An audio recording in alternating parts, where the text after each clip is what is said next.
that wasn't completely updated every single day. And now that, the current Twins front office, everything's computerized. They bought 18 million newfangled No, again, I mean, maybe this was just in that board wasn't updated. Who knows? I mean, but it just seemed like things weren't running very seamlessly the last 2-3 months. Monterey Bay, I just got back from San Francisco. You wouldn't happen to be flying a Airbus to Boston in the morning, would you? No. Okay. 737. I'll be on that one. So, what do you fly? Not so much a question, but kudos. I was listening to my second favorite hockey podcast and Spittin' Chicklets, and they were going crazy. Biggest show we've ever had. Geez, great guest and all that. And who comes up but Michael Russo? Yeah, I think it was more Sidney Crosby being on the same episode that. Well, you wouldn't be the first one that's written his coattails. Yeah, that's a good point. Russo So many people play with Crosby year. and score 30, 40 goals. I was kind of that guy on that podcast. Well, if we're looking at agents, how about Ben Hankinson? That would be fun. Yeah. I was just talking to somebody about Ben Hankinson. Like, I've known Ben Hankinson as an agent, for the 14, 15 years that I've been in town. I have never met a single in a league where everybody talks crap about somebody. I've never met one person that has said a bad word about that guy. Like, not one human being. No bad words, but there's stories you can't talk about on the podcast. Probably. That's different. So, I think Ben's too smart to want to go become a GM. Not a lot of job security in that. So, You sure you can't fly him to Boston tomorrow? Yeah. Dang. Well, thank you for being here. Appreciate it. Good question. While we're taking this break, is there anything else from the Boudreau story you would like to get to? And while you think about that, let me thank Tony, our friend Tony Hoaglund, Hoaglund. Let me do it again. Hoaglund. Works out of Champlain, can work with you wherever you are. Auto insurance, home insurance, property insurance, financial services.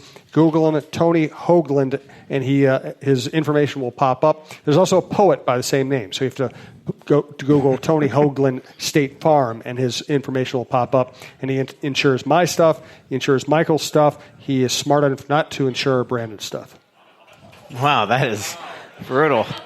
He fed me that line. That's a Brandon line. I'm just using his own weapon on him. That's all. Yeah. I've talked to Tony many a times. He's a poet in his own right. There you go. Hey, Minnesota sports fans. This is your local State Farm agent, Tony Hoaglund. I need you all to ask yourselves this question. If you're in an at-fault car accident and you are sued for $700,000, how much of that $700,000 will my current insurance company pay? If you are unsure or can't answer all $700,000, you need to give us a call. State Farm has been number one in car insurance since World War II and number one in homeowners insurance since 1964. For a no-obligation review of your current policies, call us at 763-421-4900 or check out our website at www.champlaininsurance.com. Anything else from the Bruce? I don't know. Talk? I can't remember if there was anything really in there that was that is a real topic.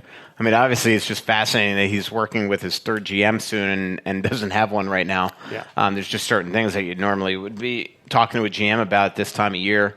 The other interesting thing is, he's going to spend this next month really meeting individually with a lot of guys to try to get their heads back on straight. One person he wants to sit down with here in the next couple weeks is Zach Parisi, who, again, I did a story on his birthday on July 28th.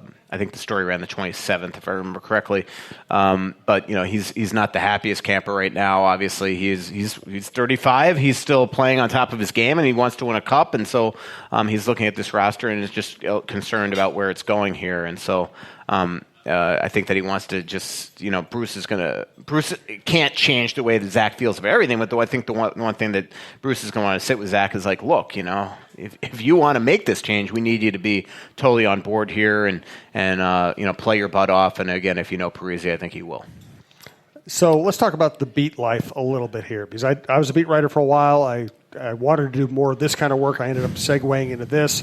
You are just lashed to this job all summer. Summer should be the slow time, and now you're going to go on vacation, and you're going to be looking at your phone every 5 seconds. And that's the way this job works. Yeah. Well, I broke the Chuck Fletcher story from Hawaii, if I remember correctly, because I remember the other thing when I was writing my Fletcher feature, I would have to wake up at like 3 a.m. and go out to the pool and just kind of just sit outside, because that's when people were calling me back, like Cliff Fletcher, and if I remember guys like David Poyle and Ray Shiro for that story. and others as well. Same thing. I'm leaving the country on Saturday. 5 days. Like you think as a hockey writer that you could book a vacation and you're totally safe mid-August, right? But it's obviously didn't come in the path here. So yeah, it'll be a working vacation down there. Probably not the most relaxing vacation I've ever had, but that is part of the job. I mean, and that's the thing. I mean, that's why I want people to subscribe to the Athletic because I like to be first, and we usually are, and we will again. That was a little cocky. Yeah, and part of the reason is because I'm down there working. So we'll see. I mean, I think if I had to do the timetable right now, that I'm going to be safe in terms of there's not going to all of a sudden be a press conference right there. So I think that it's just going to be one of those things that it's going to be a lot of phone calls, a lot of text messages, a lot of emails, which is kind of like, what am I going to do? Sit by the pool? Have you ever broken a story while drunk? Probably. Mark Wallman used to say, Mark Wallman, when he was my editor at the Star Tribune, he used to say, hey, I don't want you tweeting anymore at 2 a.m. There's somebody else One on funny our staff. story, I wasn't drunk at the time, but that. one funny story was, and it could have been tragic, was the night on July 4th when the Wild traded Marty Havlat for Danny Heatley. I was at the Dakota. Watching Davina and the Vagabonds, and I'm friends with Davina, and I'm there. I'm sitting at the bar. And I definitely wasn't drunk, but I mean, I'm sure I was drinking like a Jameson or something. And all of a sudden, I get a text message from somebody, great source, that says "you at home," and it's I think it was like regardless, it was July. Actually, it was either July 4th or July 3rd at night, but I can't remember. It was 9 p.m. I'll never forget that. And I get this text message. It's like, hey, huge trade. Havlat's coming to Wild for Heatley. And I'm running across Nicollet Mall, and I lose my phone in the air. And I go to pick it up, and a bus was like smoking down there and almost got me. And that was pre-Uber. And hop in a cab, go home. I'm on the phone with like Wallaman or C-Mill. I'm like, dude, huge trade. I think I might have called Kevin Bertles or somebody at the desk to clear space. So that would have been kind of like the late ones. But a lot of this job, especially, actually, I could tell you a lot. The night that I broke the Hala Tuck thing, that was a night. I definitely wasn't drunk or anything, but it was like, I mean, we're talking 11 p.m. in the Wynn, like sort of center bar. When I was working that story. And when I got Second Source there, it was 1 a.m. back here, but when I was Second Source there, that's why, if I remember correctly, we broke it on my blog, on Russo's Rants, because it was well after deadline when I finally was able to iron that down. So a lot of this job is like things like that. You're always kind of working the bar scene. That's the best part of the draft, the All-Star Game, the Stanley Cup Final, things like that. Hey, Brian. Hi, Brian. How are you? What's up? Good. How are you? Yeah. Okay, I got one question. You always talk about the second power play unit. But wouldn't the first have to leave the ice for the second to get on the ice? I knew there was going to be a joke. That's funny. Good point, as usual. And then my other question is, baseball, there's switch hitters in baseball. How come hockey has no player that can play left wing or right wing and just switch the shooting hand? Yeah. Well, the shooting hand's the interesting thing. People could switch left and right, but I've asked that question. I remember, who was it? Was it Bobby Ryan that stole Mikko Koivu's stick and then scored with it? Scored with a lefty stick? That's right. Remember that? YouTube that. It was great. We were in Anaheim. And in Anaheim, so the goal happens down here. The press box is in this corner. So, like, I knew something weird was happening, but it definitely didn't. It took me watching the replay. I couldn't figure out why Bobby Ryan was, like, holding the stick in front of Mikko's face. Like, here, how about that, And it was because he was flashing his stick. Mikko stole Bobby Ryan's stick, so Bobby Ryan just ripped his stick out of Mikko's hand. Is that what happened? It's on YouTube. And then scored with it, like, 4 seconds later. So, that's the closest I could think of that. But it would be something if all of a sudden a right shot defenseman suddenly pinched down the left side and changed the angle of his stick. That'd be kind of cool. So I just thought I'd let you flounder there for a second. I'm still going with Brian joking, listening to Brian's joke. Actually, pretty good stuff. Yeah. Yeah. I have a question. I wanted to give you proper time to To contemplate it, we have a question from Russo Slacks. Oh, man. Got the traditional groan out of that one. We'll come up with that. I do want to do a little more business here. The next live show at Tin Shed in Savage will be August 29th, 7 o'clock, August 29th. We're probably going to do a bunch of shows here in September. We'll get you those dates as soon as we can. As you probably noticed up here, we have a comment card. Just in case you want to rip Russo, or let us know what time of day is best for you. 7 o'clock seems to be working out, but we'll consider all options. We also have enter to win 2 tickets to the Wild. And we're hoping somebody actually claims them. So fill that out, and we will give away some more. That really wasn't my joke. I had 2 people come up and say that to me before the show. Do I really want these? Go to the games. Brian from Tin Shed has been generous enough to give away his tickets in this giveaway. So fill that out, and we'll let you know when we have a winner. I'll probably announce it next show or whatever. One more piece of business. We do have a deal with Bite Squad. If you haven't used Bite Squad before, use the promo code TALKNORTH. You will get your first delivery fee waived. After that, there are no more promos, but we just appreciate you using them because they've been a big supporter of the entire Talk North network. All right. From Russo Slacks.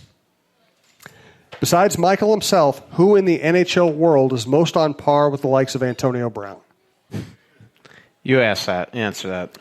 I can't really think of anybody else. No. Let's see. From our friend, well, someone who was already up here asking a question, I won't sell him out. Well, it's on Twitter. I guess I can sell him out. Bill asked who would want to watch this team this year.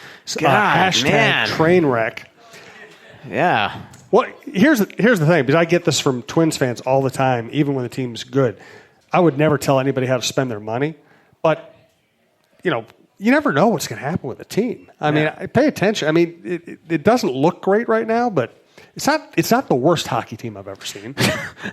Wow, this has been a great couple minutes for the Wild. Well, what is interesting is that the Wild have, and I know there's concern inside the organization about this, is that they have 13 of their first 18 on the road. So when all of a sudden they get back and they're home heavy, their prayers are that this team is still very much in it and don't struggle out of the gate, because all of a sudden, there's going to be just this incredible negativity that starts about the team, and it could really hurt at the box office, obviously. So, I could tell you that if Bruce Boudreau was here right now, he would absolutely tell you that he thinks this team's going to be a lot better than people say. Especially does he always healthy. Say that this time of the year, or does he think that's valid? Look, any coach is going to come in here optimistic about the team. There's 0-0, and his goal is for this team to go and make the playoffs and win a cup and things like that. So, you do look up and down the lineup, and it's a very different team than last year, but there's still a lot of talent there.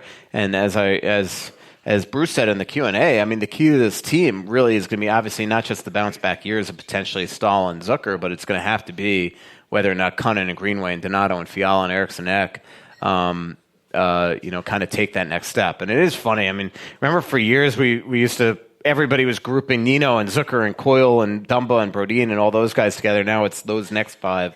That's just kind of the cyclical nature of this. And if all of a sudden Cunnin, Donato, Fiala – Greenway take appreciable steps this year, they could surprise a lot of us naysayers.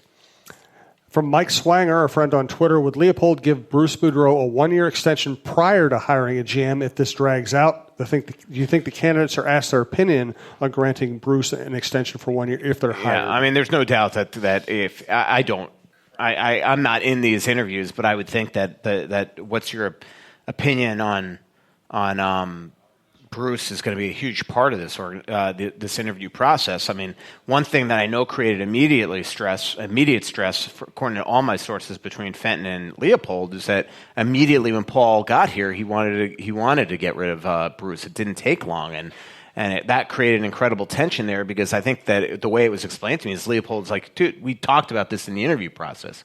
You can't just throw this on me now here. To answer your question, I think if Craig wanted to give him a 1-year extension, he would have right by now. I think the new GM is going to have to feel comfortable with that. I think everybody knows how much I respect and enjoy covering Bruce, but a new GM is going to have that latitude. And the new GM, usually the way it works is a new GM wants to bring in his own guy. Paul Fenton wanted to bring in his own guy. I don't behoove him of that. Usually when you keep on forcing a coach on a GM, the marriage is never going to be tight. So my guess is that even though Bruce would love an extension, and even though that would probably be the best thing for the organization to give him an extension, as long as you were willing to eat that